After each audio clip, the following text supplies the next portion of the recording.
Okay, good afternoon all. I'm going to chair today's session, and so you're all very welcome to the Teaching Toolkit Thursday. As you may know, we record the presentation and then we shut the recording for the Q&A so that everyone can take the floor and engage in open chat. So today's topic is key assessment types. So basically the way this works is I'm going to chat hopefully for 15 minutes. Lee will keep an eye on me actually because I usually go on a little bit more than I should do. And then we'll stop that and we'll go to the discussion piece. So what I'm going to do this afternoon is tell you a little bit about assessment basics, obviously, in terms of talking about the assessment type. And what I'm going to talk to is the why and the how and the what if. So i.e. why it is we assessed, how we ought to do it, and a couple of kind of little what if scenarios. Then I'm going to look at a selection of assessment types. So as you may know from the Teaching Toolkit, the resource on our website, there is a big array of different kinds of assessment there. So if there are ones that I don't talk to today, please feel free to put them in the chat for after, and we can come back to them. And then I have a little jest in terms of homework. It's really just for you to think about exactly what we're going to chat to today and to reflect on how it is you might kind of adapt in future. So let's begin. And what I want to do is just talk about the design of assessment and the kind of how and why we might do it. So this is a kind of a table from our website. The links are there for you at the end of the slideshow. But what I really want to focus on here is that kind of center three-piece scenario, if you like. So we have assessment of learning, which is the summative kind of variation, i.e. it's the kind of final piece, it's an examination, it's a terminal piece, whereby the student, the learner, will only get a grade or a mark about what it is they have done, complete, finito, so to speak. However, the two bottom pieces, the assessment as learning and the assessment for, are those kinds of assessment that you and I can do in session. They are assessment that you and I can guide learners with, that we can work with. So if I talk about an example of assessment as learning, it could be an in-class discussion. If I talk about an example of assessment for learning, it could be that I ask you to provide a draft, maybe share it in a discussion thread. And each of these enables me to give the learner feedback, immediate feedback, and maybe the learners get feedback from the peer interactions that they may be having as the activity is undertaken. So those are really important to think about in terms of how you design your assessment and what exactly it is you are after. The next kind of element to consider is the overarching design about why it is you put this together. So inevitably, all of our assessment is trying to make certain of how a learner achieves, demonstrates the intended outcomes of a given module. And so what we do is we design our assessment to map to those intended outcomes.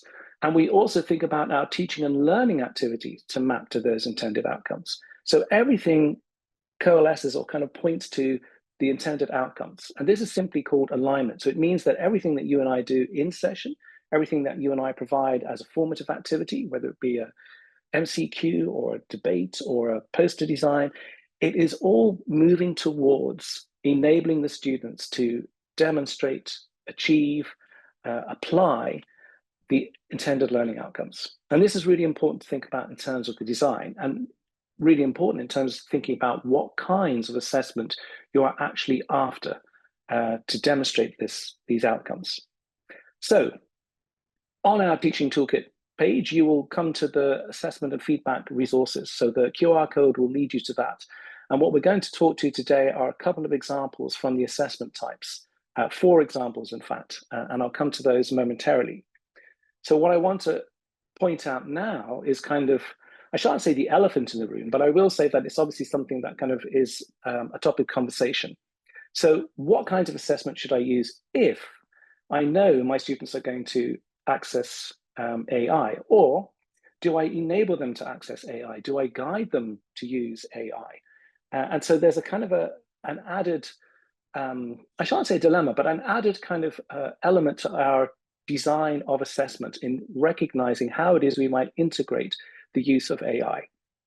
So there was a paper there from a couple of years ago saying that because of AI, college essay is gone. There's no viable way to actually get a college essay old-fashioned essay, because you and I would not know if a student had actually used AI at some point in that.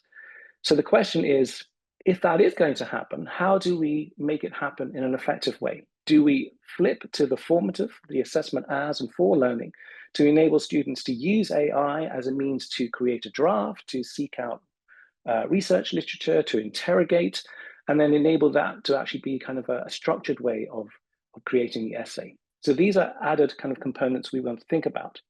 However, and here's the big however, we have always had this dilemma in terms of our assessment design, in terms of making it most effective, reliable, and valid assessment that we could possibly use. And what I mean by those terms is that validity in terms of it's doing what I want it to do, in terms of those outcomes, reliability in terms of that it shall do so time and time again. And this has always been a point of friction in terms of the design of assessments. So what we really want to be able to make sure of our assessments, regardless of AI. So AI does offer us nice opportunities, and the graphic here is a good one because it's not just about students using technology, but you can see that they're guided in using the technology. They're working together in different means. But what we want to make sure of in our assessment, regardless of the technology, is that our learners have transversal skills beyond what it is we're trying to do. So we want to make sure that there is an opportunity for creativity, for creative critical thinking, and indeed to leverage ethical judgment. But we also wanted to make it practical. And in this case, I've put in the additional piece about authentic practice, i.e. using examples in our assessment design that are relevant to whatever and however a student might find themselves in the professional realm. So ideally, assessment should focus on process over the product. And what I mean by that is that sometimes it's nice to look at how a learner learns and demonstrates outcomes rather than that final component piece that they might produce vis-a-vis a terminal exam. It's also interesting to actually think about our learners in terms of how it is that they can reflect and kind of look at their own ethical judgment, their critical thinking, the skills development, rather than simply regurgitate or kind of put out a set of facts and figures. But again, what you will know from your own assessment design is there are points at which we have to have facts and figures and knowledge acumen, as well as the reflection. So there is never a kind of a black and white answer here. And similarly, the last piece, application over answers. So it's all well and good to actually demonstrate or provide me with an answer to a question, but in fact, sometimes it's nice to know how you got that answer, whether that's by kind of interrogating piece of information or actually using some kind of skill-based piece to demonstrate your competency in terms of a diagnostic piece. So all of these things are really important in terms of how we design and determine the type of assessment that you and I might use. So what I'm going to do is I've picked out 4 assessment types. And the little reason behind the ones that I've picked out is that they are the most common, apart from the last one, which is the most kind of interesting, which is why I've thrown that one in. So I'm just going to go through these 4 assessment types and just kind of talk about them in a little bit of detail. So an assignment or an essay, I suppose one of the best things about this is that it actually can be adapted to the learner's point of view. And what I mean by that is that it is such a kind of a universal opportunity, whether it's engineering, whether it's medicine, whether it's kind of early literature. We can use the essay as a means of, demonstrated critical thinking, problem solving, information literacy. It is provides a host of opportunities therein. However, one of the big things that people give out about and kind of state about the essay or such an assignment is that it is time consuming to grade.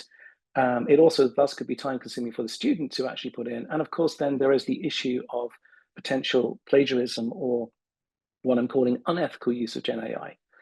However, each of those core issues can actually be overcome. And I'll come back to that momentarily in terms of how we might do that. The advantages, however, are much more kind of important and overwhelming in terms of that. So it is a familiar format. People know what this is and what one has to do, but it also provides the individual learner with a different kind of modality in terms of expression. And this is really important in terms of universal design. It's really important in terms of how someone can actually develop their skills within the generic kind of essay or assignment piece. And it does give individuals that opportunity to really kind of go deeper into any given topic and thus build and develop that reflection component and even focus on the process. So sometimes we talk about using a deconstructed essay. It's not just the essay that you do, it's the literature review, it's the question construct, it's the actual kind of structure of the arguments, and so forth and so on. So all of these things are really important to consider. And obviously, in terms of an essay, although it might be time consuming in terms of creating it, in terms of the long tail, if you like, of work, it's much more less anxiety inducing than a timed essay that one might have to do in an exam situation. So coming back to those two issues, grading is the big one that people kind of have an issue with. So obvious kind of solutions are utilizing kind of peer assessment, utilizing rubrics, kind of giving criteria, or using the example I just used, that deconstructed essay. So it's not the entire essay that you're grading at any one point, but you're grading components of it. Maybe those are assessments as and for learning, as you're doing that throughout the module itself. And that's really important. And in terms of the plagiarism and use of Gen I, this is the kind of piece where you and I have to think about, leveraging the Gen AI tools to support perhaps part of the essay development, and whether we want to do that or to recognize that students might use this, and if so, what guidance can we give them? And you will see that there are lots of resources, and I have a link already in the slides and down below in terms of going to our resources for that, and also to the library guides in that respect as well. So the next example I'm going to look at is group work. So again, this is a common piece, and interestingly enough, out of the recent student feedback for UCD, one of the things that students have said is they love group work, which is actually a surprise. However, they don't like the group dynamics that kind of unfold and the issues that arise, which, as you can see, is one of those pieces there, that social dynamic and potential perception of unfair or unequal contributions. And I'll come back to the resolution of those momentarily. So in terms of what it can do, it is actually a great opportunity to interrogate and look at how it is one learns on a duration or kind of throughout a particular kind of body of work. So you can focus on the process and the product. So maybe the group work is to produce a report. The report could be a poster, it could be a slideshow, it could be a video, but you're also looking at how it is they do that, the roles that they give one another, what those roles might be, and how people kind of work together as a team, perhaps as an interdisciplinary group, reflecting an authentic situation that they might find themselves in their given profession. So all of those things are really important. And in fact, those are the kind of things that we want to actually engender in our students, in recognizing that I am going to be working with people. And if so, what does that look like? So in one way, it's quite a really good, genuine situation of reflecting professional kind of domain. So the other kind of piece, obviously, in terms of the key advantage here, is that we don't necessarily have to give a grade for the entire group piece. You can actually do it for the individual, for the group, for the work. You can have reflective pieces that the individual will write on the process. You can divide in terms of using one of our online support tools, such as Feedback Fruits, to actually kind of devise how the kind of work will be assigned and different kind of grade components to that, if that's what you want to do. So there are lots of different ways to actually making this work.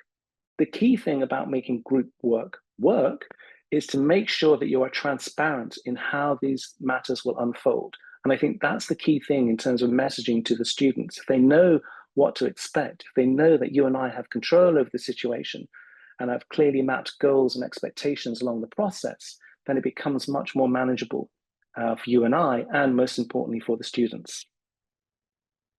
So the next example is quizzes. So whether these are MCQs in Brightspace or what we call a kind of short exercise, these are really useful, and many of us use these. Sometimes we're using them as a diagnostic tool in terms of getting a glimpse of what our students know in preparation for perhaps something kind of coming next. Sometimes we use them as formative opportunities to actually get the students to kind of think and reflect. And of course, we can use them as summative assessment as well.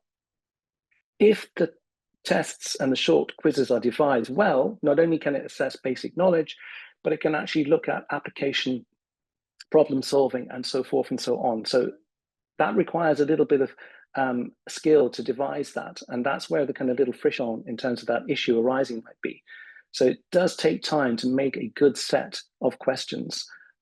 However, one of the advantages is as time goes on, you build up a question bank, and you can actually use that and adapt that as you know, for different kind of scenarios, for different kind of cohorts. One of the things that I always suggest is not only for you and I to devise questions, but to invite the students to devise questions. So you almost kind of add a little bit of gamification, and you say to the students, if you were to ask a question to your peers in the table across or the other side of the lecture theatre, what would that be?